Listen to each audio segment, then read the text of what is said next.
Halo adik-adik, pada video kali ini saya akan melanjutkan menjelaskan untuk topik propagasi cahaya, khususnya pada subtopik gelombang harmonik bidang.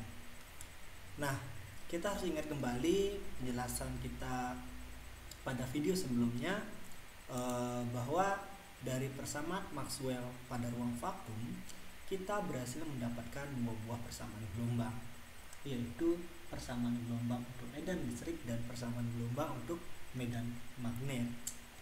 Nah, perhatikan persamaan gelombang untuk medan listrik dan persamaan gelombang medan magnet ini. Tentu saja dari bentuknya itu dapat kita lihat bahwa persamaan gelombang ini merupakan persamaan diferensial parsial orde 2, ya kan? Nah, tandanya ada di mana? Di sana ada nabla kuadrat atau Laplacian. Nah, tentu saja sebagai persamaan diferensial kita harus mencari solusinya. Nah, bagaimana solusi atau bentuk fungsi gelombang dari persamaan ini? Maka itu yang akan kita cari. Nah, terkait dengan nabla kuadrat atau Laplaciannya, maka kita coba dulu untuk yang sederhana saja kasusnya dalam sistem koordinat kartesian dulu ya. Jadi kalau kita tuliskan nabla kuadratnya dalam sistem koordinat kartesian, maka itu bentuknya adalah parsial kuadrat parsial x kuadrat, parsial kuadrat parsial y kuadrat, parsial kuadrat parsial z kuadrat. Nah, ini merupakan bentuk persamaan gelombang umum.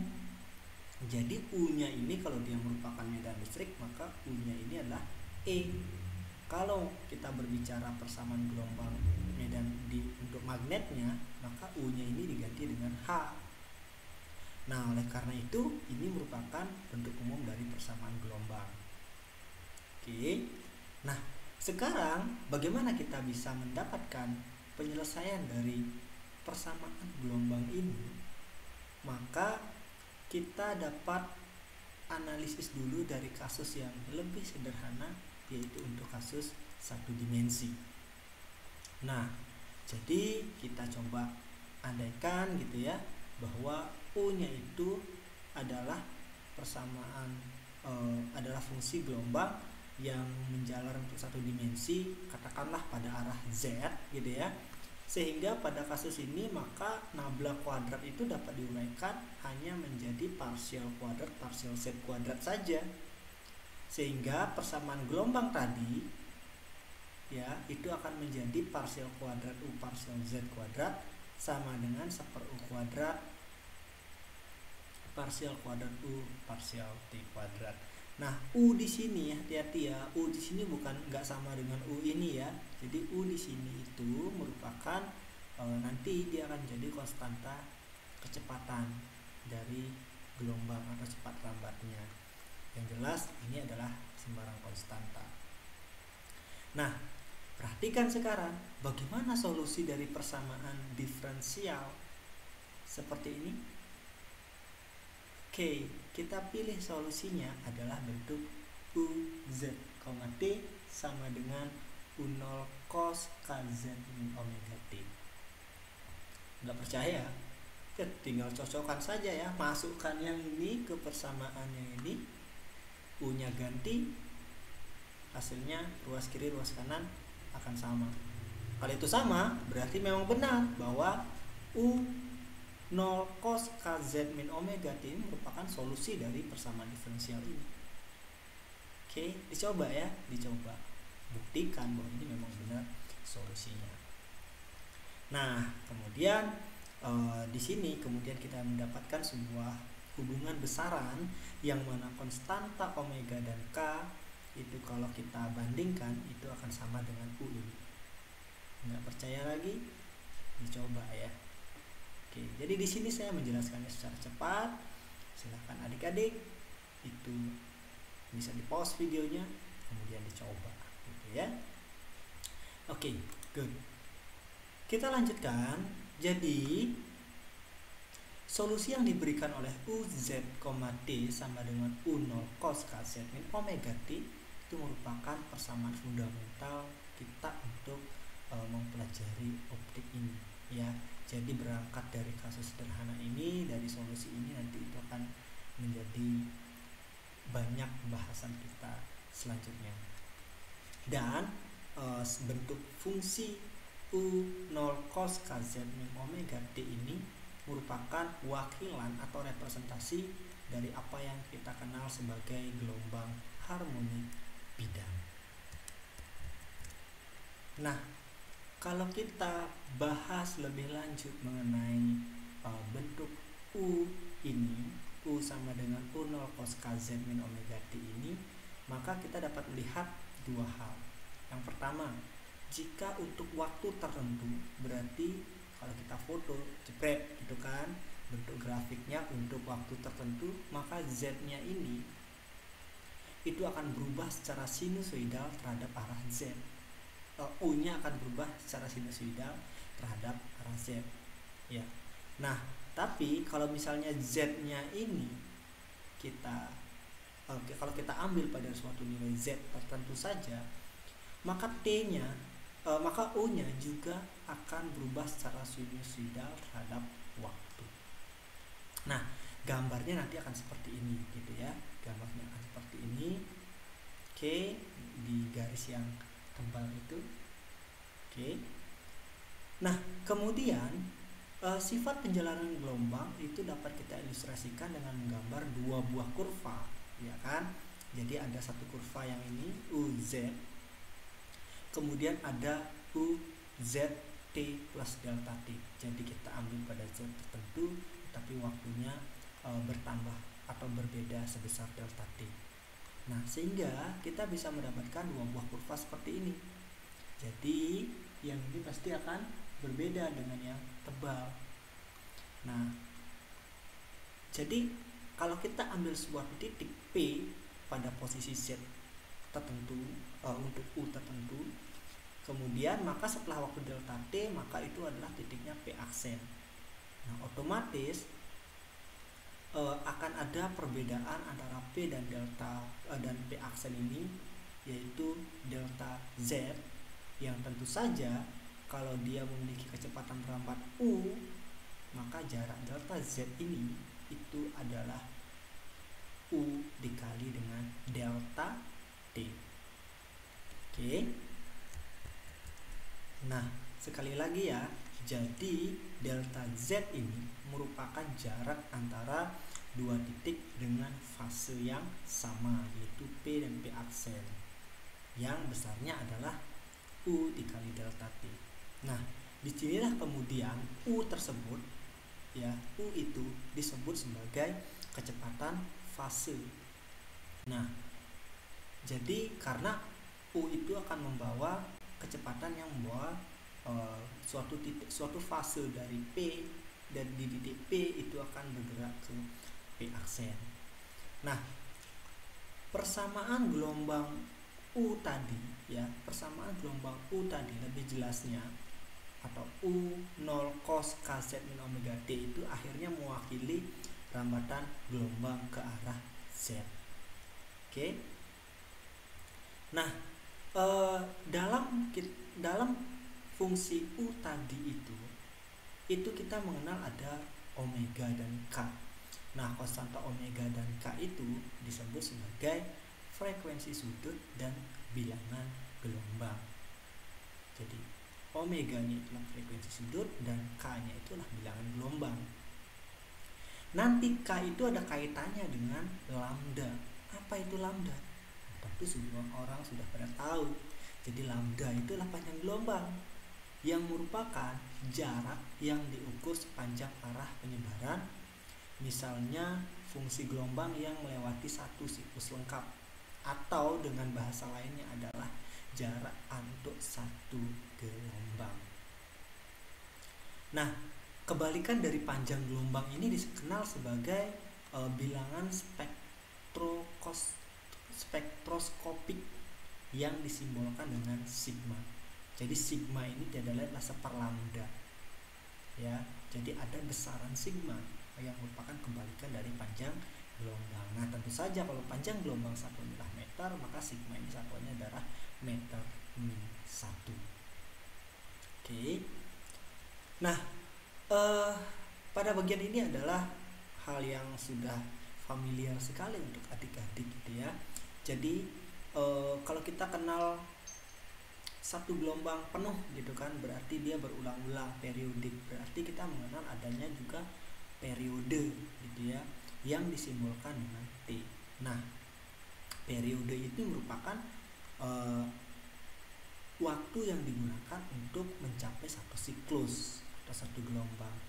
Nah, kebalikan dari periode itu tentu sudah tahu kan, namanya adalah frekuensi, yaitu apa? Jumlah siklus per satuan waktu. Nah, di sini untuk frekuensi kita simbolkan dengan nu ya. Hati-hati dengan V. Ini adalah nu, frekuensi. Kenapa nggak pakai F? Ya nggak apa-apa ya. Ini adalah simbolnya dan umum digunakan. Frekuensi itu juga adalah dengan simbol nu ya, nu ya.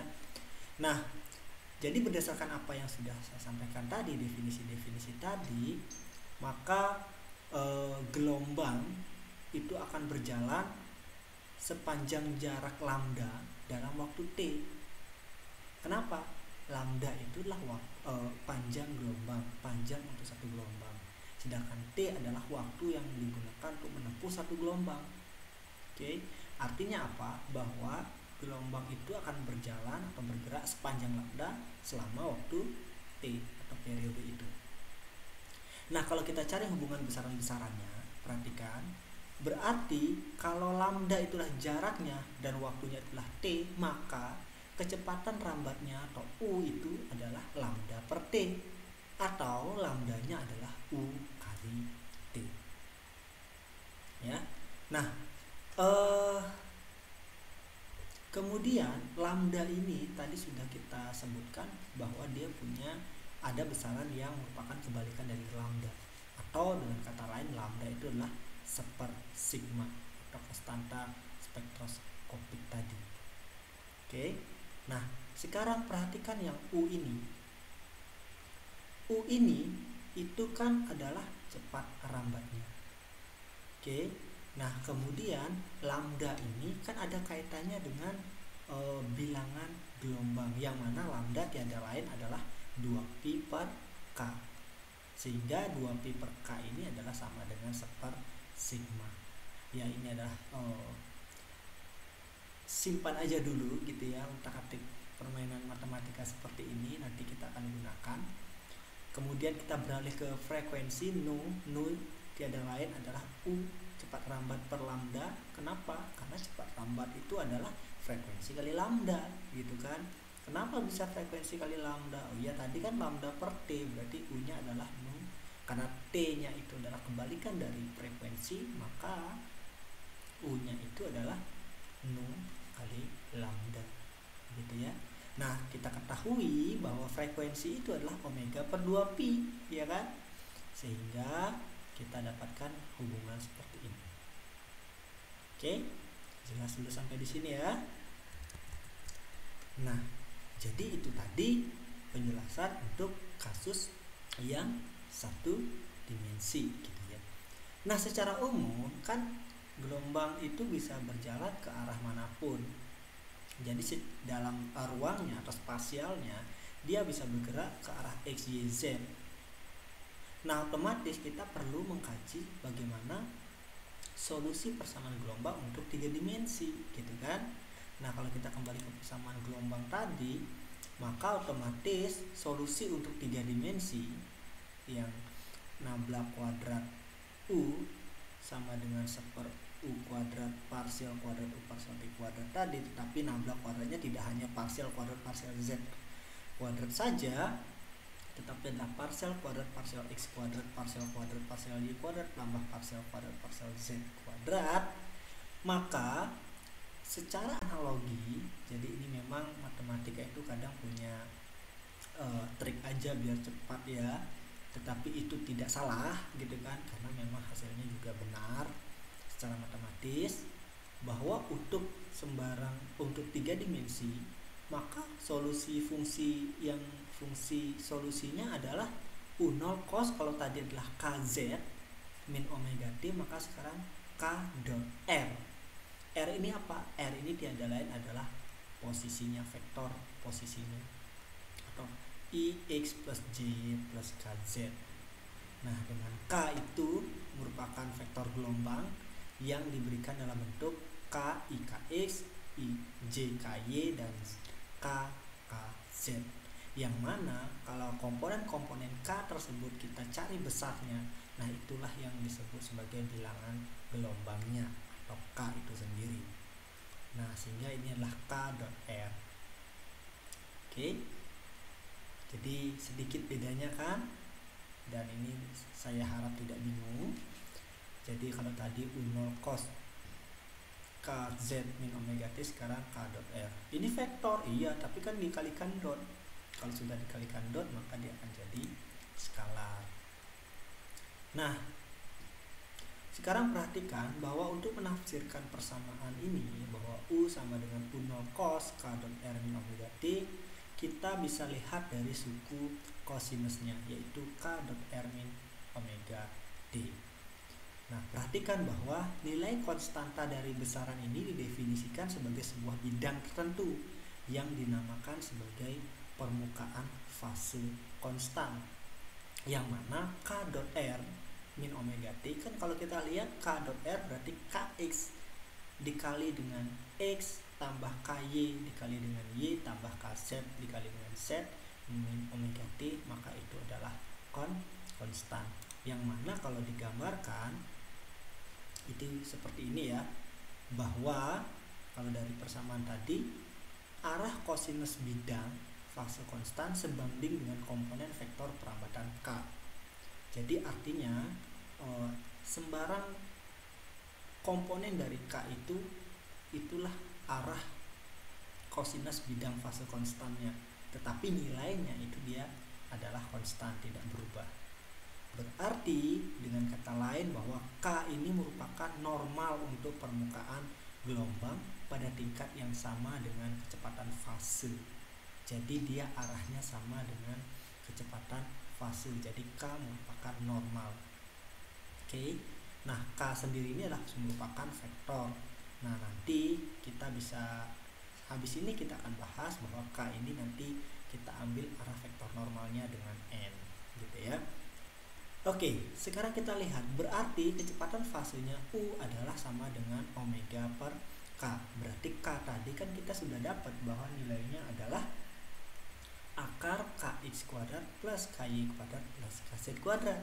Berarti U-nya adalah omega per akar KX kuadrat plus KY kuadrat plus KZ kuadrat, gitu.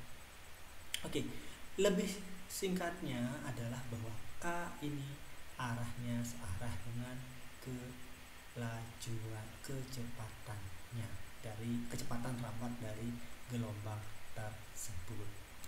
Oke. Atau bisa dibilang berarti menyatakan propagasi dari gelombang tersebut. Nah, ini ya. Oke, gambarnya untuk lebih jelasnya. Good. Baik, saya kira mudah-mudahan jelas sampai di sini.